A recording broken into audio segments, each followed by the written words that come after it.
नमस्कार दोस्तों, आज हमें बात करनी है लंबी बीमारियों के विषय में। जैसे बहुत से लोगों को बहुत ज़्यादा बीमारियां ऐसी लग जाती हैं, असाध्य बीमारियां लग जाती हैं, वो बीमारियां छूटती ही नहीं हैं। तो दो टॉपिक में मैं बात करूंगा, दो के विषय में।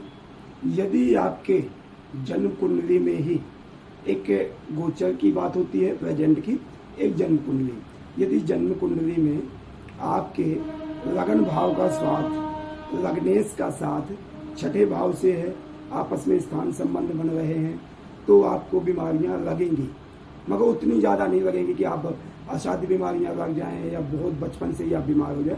थोड़ा बहुत चलेगा।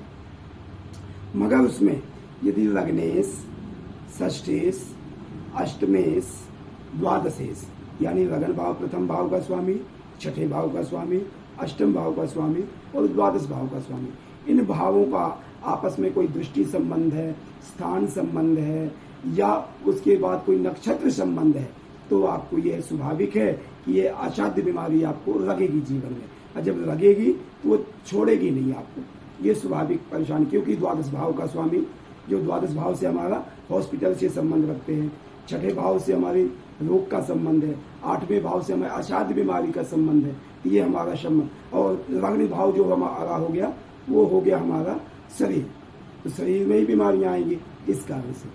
अब यदि यही स्थिति आपके प्रेजेंट में गोचर में स्थिति आ जाती है, जब भी आएगी तो आपको बीमारियां ये लगेंगी। मगर जन्म में जो लगती है तो असाध्य बीमारी आपको वो नहीं छोड़ेगी। यदि गोचर में है, जब भी चेंजिंग आएगी तो आपको फायदा कर जाएगी, इतनी बीमारी नहीं आएगी। दूसरा, अब उसमें हम यह देखते हैं कि क्या ये बीमारी से हमें निजात कैसे पा सकते हैं। यदि लग्न का संबंध पंचम से है, पंचम से संबंध, पंचम का संबंध एकादश से है, लग्न से भी हो सकता है, पंचम से भी हो सकता है, यानी प्रथम भाव, पंचम भाव, एकादश भाव का संबंध यदि है तो आपको बहुत फायदा होगा, उन बीमारियों से निजात पाने के लिए फायदा होगा। मगर कब होगा? आपको जब उसमें दशा, अंतरदशा, प्रत्यंतर दशा निकलती है, लग्न भाव की, पंचम भाव की या एकादश भाव की आएगी, तो आपके जीवन के लिए वह बीमारियों से दूषित हो जो आप हो रहे हैं उसमें कंट्रोल हो जाएगा।